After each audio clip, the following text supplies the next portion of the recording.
तो भाई साहब इन्होंने धमकी दी कि नाटो टूट जाएगा, तो अमेरिका को क्या खाक फर्क पड़ रहा है। यूएस तो पहले से क्या क्या चल रहा था कि अगर तुम लोग अपनी जीडीपी का 5% नाटो की सेनाओं को नहीं दोगे तो मैं तो तुम लोगों को बाहर निकाल दूंगा। तो अमेरिका तो इस समय फट फट पर खेल रहा है ट्रंप के नेतृत्व में कि मरो तुम लोग जिसको मरना है। हम तो पूरी समय एक ऑप्शन रखते हैं, जाएंगे ग्रीनलैंड पर हमला करेंगे और यूरोप हमारा कुछ नहीं कर पाएगा। भाई साहब इस बात पर यूरोप चिढ़ गया, क्योंकि वही नवाब है ना, इनकी नवाबी थोड़ी गई है यूरोप वालों की।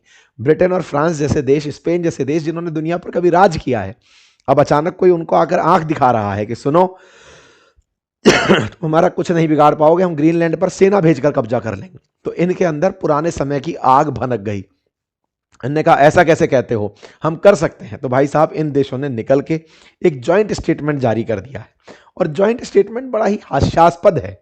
उस हास्यास्पद जॉइंट स्टेटमेंट में ये सब कहते हैं कि जो आर्कटिक क्षेत्र है ना ग्रीनलैंड, क्योंकि आप सभी जानते हैं ज्योग्राफी के अंदर 66 डिग्री से ऊपर वाला क्षेत्र आर्कटिक रीजन में चला गया, बोले उसकी सुरक्षा तो हम सबकी जिम्मेदारी है ना, इंक्लूडिंग अमेरिका। हम सब चाहते हैं कि वो जगह सुरक्षित रहे।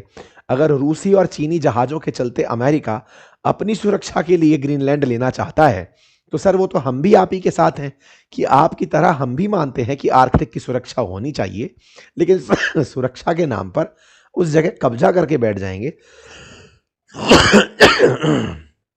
ये तो कहीं से भी जस्टिफाइड नहीं है। इनका स्टेटमेंट सुनिए, security in the Arctic must be therefore be achieved collectively in conjunction with NATO allies including the United States by upholding the principle of UN Charter। कौन सा UN Charter जिसका अचार बनाकर खा गए तुम लोग, including sovereignty, territorial integrity and the inviolability of borders। These are universal principles, we will not stop defending them।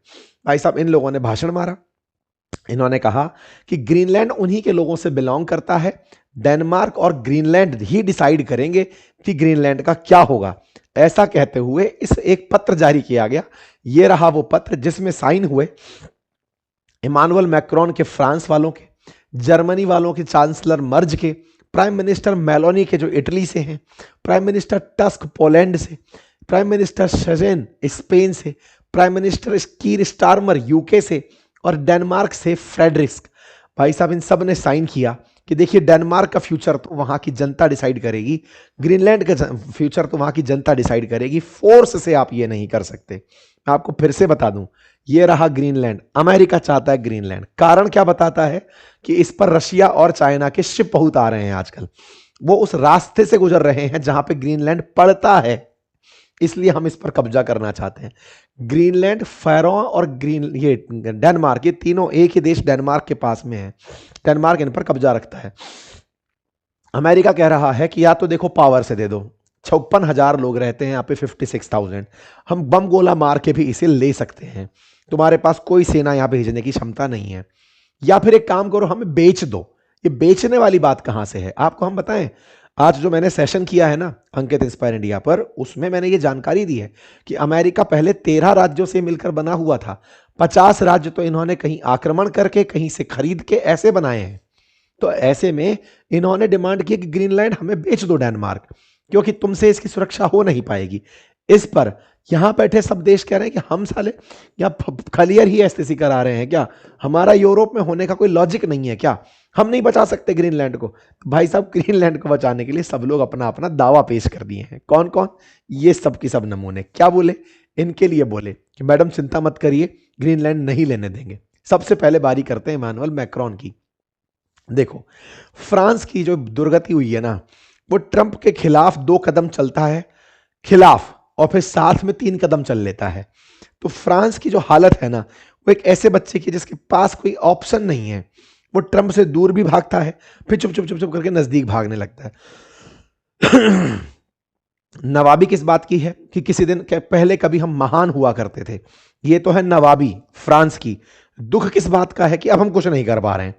ये बाहर आते हैं और कहते हैं कि साहब डोनाल्ड ट्रंप कांग्रेचुलेशन, हम आपके साथ काम करने के लिए तैयार हैं। ये आपको याद होगा ना, जब ट्रंप राष्ट्रपति बने थे सबसे पहले यही व्यक्ति था जो बधाई दिया था, ट्रंप को बहुत सारी बधाई दिया था कि आप चिंता मत करिए। अभी क्या बोल रहा है ये व्यक्ति, हाँ पिछले साल की बात बता रहा हूं कि साहब देखिए आप लोगों के साथ हमारी बात हुई है, अभी दिसंबर के अंदर क्या होता है, जब इस मैक्रोन को पता चलता है कि अमेरिका वहां पर ट्रुप्स भेजने की प्लानिंग कर रहा है ग्रीनलैंड में, तो साहब ये निकलते हैं, इनको बताना है दुनिया को कि हम भी हैं अभी, मतलब हम जिंदा हैं, हमें कंसीडर करो। तो भाई साहब ये निकलते हैं और ये जाकर के ग्रीनलैंड पहुंच जाते हैं। अब मैक्रोन को देखें, ये रहे मैक्रोन ग्रीनलैंड में टहलते हुए दिखाई दे रहे हैं और वहां जाकर कहते हैं, न्यूक राजधानी है ग्रीनलैंड की, बोले I reaffirm France unwavering support for the sovereignty and territorial integrity of Denmark and Greenland. Greenland belongs to its people, Denmark stand as its guarantor. तो भाई साहब इस स्थिति में ये यहां पहुंचकर कहते हैं कि ग्रीनलैंड वालों चिंता मत करो, फ्रांस आपके साथ खड़ा है आपकी संप्रभुता के लिए। 56,000 लोग हैं, किसी को परवाह नहीं है। 56,000 तो ये लोग आते पीते मार डालते हैं लोगों को। असल में दिक्कत ये है कि जो एरिया है उस पर नजर अमेरिका की है। अगर ये सारे कागले मिलकर डिसाइड कर गए कि एक काम करो नाटो वालों का होगा ग्रीनलैंड, तो ये डेनमार्क को खा जाएंगे सब लोग, सारे चील कौए। लेकिन अकेला अमेरिका कैसे खाए, इस पर इनको चिढ़ है। ये पहुंच गए, पहुंचकर कह रहे हैं कि हम ग्रीनलैंड तुम्हारे साथ हैं। सब जानते हैं वो भाई साहब, फ्रांस जो है वो ग्रीनलैंड को बोलकर चला आता है कि ट्रंप के थ्रेट से घबराने की जरूरत नहीं है, हम आपके साथ हैं, आपकी संप्रभुता की रक्षा करेंगे।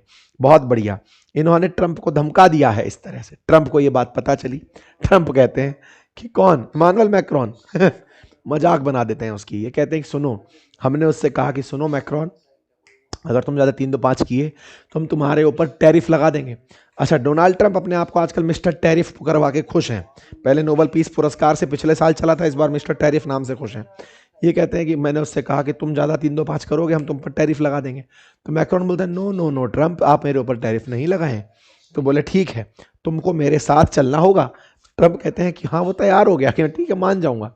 मतलब ये है कि अमेरिका फ्रांस को भी टैरिफ से ही डरा रहा है। आपको मैं जानकारी दे दूं कि फ्रांस अमेरिका से व्यापार करके $16 बिलियन कमाता है। तो ट्रंप ने इस $16 बिलियन के लिए फ्रांस को धमका दिया कि अगर तुम व्यापार से पैसा कमाओगे, मैंने आपको आज के जो दिन का सेशन है उसमें बताया भी है ये वाली बात अंकित इंस्पायर इंडिया पे, कि अमेरिका के साथ व्यापार करके दुनिया के देश $1.25 ट्रिलियन साल का कमाते हैं। अमेरिका व्यापार में पैसे गंवाता है, लोगों को पालता है। ट्रंप ने इस ताकत का उपयोग किया है टैरिफ वाली का कि यूज कर लो, इनसे इनको मारेंगे। तो फ्रांस जो है ना, बोले तुमको बेटा इतना पैसा देते हैं हम, पैसा कमाते हो ना हमसे, तो चुप मार करके हमारे साथ चलो। फ्रांस चुपचाप अभी तक कुछ बोला नहीं है, लेकिन हाँ स्टेटमेंट जारी करवा के कह दिया है कि यूएस अगर डेनमार्क के खिलाफ जाता है तो हम डेनमार्क के साथ खड़े रहेंगे। अच्छा साहब, दूसरा देश है जर्मनी, इसकी तो क्या ही बताएं। सेकेंड वर्ल्ड वॉर के अंदर अमेरिका से हार कर बैठा हुआ है। यही था ना, जर्मनी जापान ये सब मिलकर के तो युद्ध लड़ रहे थे, फ्रांस ब्रिटेन इन सब के खिलाफ, लेकिन आज सब साथ हैं। ये जर्मनी ही है जो रूस के साथ अगर पहले खड़ा होता तो इसे आज ये स्थिति देखनी ना पड़ती, अमेरिका इनके हालत ये ना बिगाड़ता। जर्मनी के अंदर हालात बिगाड़ने वाला अमेरिका है, पूछिए कैसे। पहले तो इनकी गैस बंद करवाया कि तुम बेटा रशिया से गैस नहीं लोगे, जो इन्होंने ली थी ना वो नॉर्ड स्ट्रीम गैस पाइपलाइन, वो बंद करवाई। फिर इनको महंगी गैस खुद के देशों से बेची, तेल अपने देश से बेचा, इससे यहाँ की महंगाई बढ़ गई। महंगाई बढ़ गई जनता को, क्योंकि सर्दी में इनके यहाँ पे घर जो है ना गर्म गैस से होते हैं, तो इनको जरूरत पड़ी, तो अब यहाँ पर महंगाई बढ़ गई, जनता त्रस्त है सरकार से। अब ये इनको लगा कि यार इस समय तो कुछ बोलना पड़ेगा। इनने कहा देखो आर्कटिक की सुरक्षा सबकी जिम्मेदारी है, लेकिन संप्रभुता पर उल्लंघन हम बर्दाश्त नहीं करेंगे। तो जर्मनी भी ट्रंप के खिलाफ हो गया। जर्मनी ने अमेरिका को वार्न कर दिया है कि देखो साहब हम आपके इस प्लान के कतई खिलाफ हैं। अब सवाल है जर्मनी के साथ क्या हाल है। जर्मनी भी अमेरिका से व्यापार करके बढ़िया $70-80 बिलियन कमाता है, लेकिन इन दिनों चाइना के साथ जर्मनी की काफी बढ़िया घुट रही है। असल मायने में ये यूरोप के देश अब अपने सामने दूसरा लीडर ढूंढ रहे हैं। पहले अमेरिका की सरपरस्ती में रह लिए, अब ये चाइना की सरपरस्ती में जाना चाहते हैं कि सर आप हमें बचा के रखो। तो ऐसे में आपको जानना ये जरूरी होगा कि जिस नाटो ने अब तक इनको औरों से बचाया, जब वो खुद पर आया तो इनके लिए कितनी बड़ी नुकसान बन गया। आज नाटो का लगभग 67 से 68% बजट अकेला अमेरिका देता है, बाकी में सारे 31 देश हैं।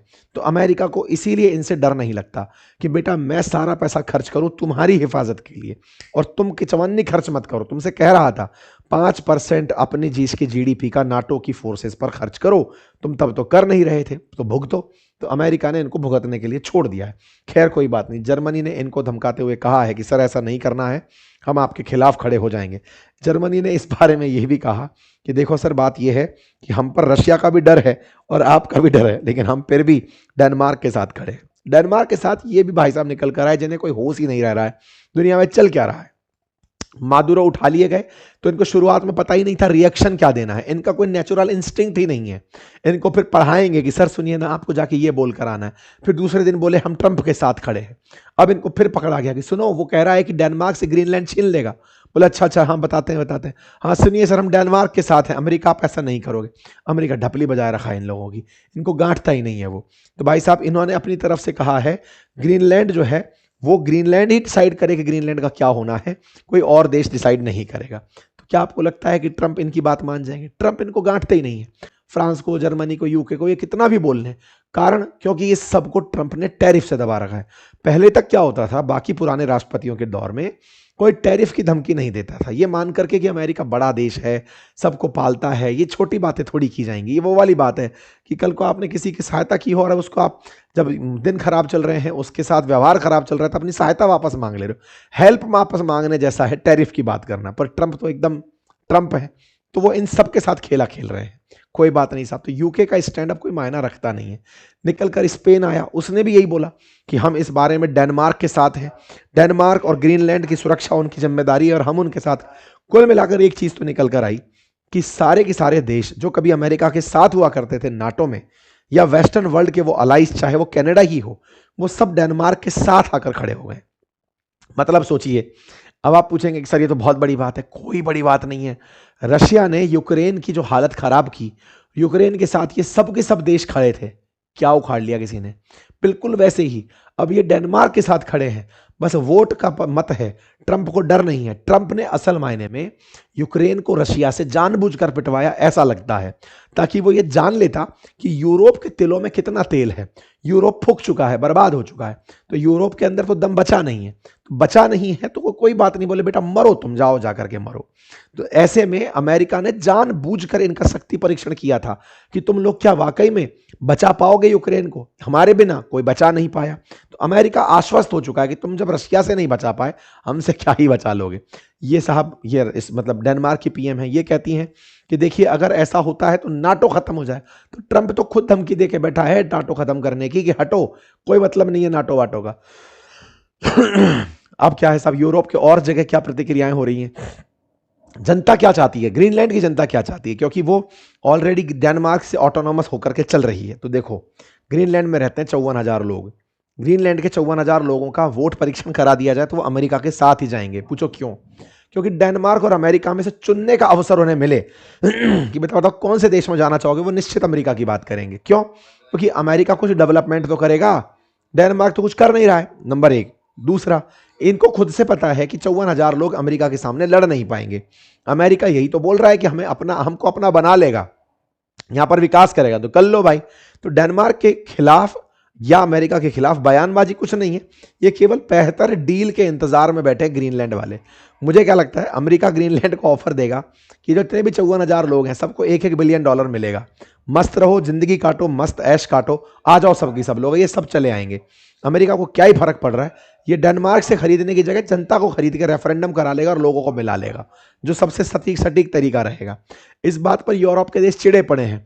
एक इकोनॉमिस्ट है जो कहते हैं, ऑस्ट्रिया वाले हैं, वो कहते हैं एक काम करो, यूएस के जितने भी बेस है ना यूरोप में, उन पे कब्जा करके बैठ जाओ सब लोग।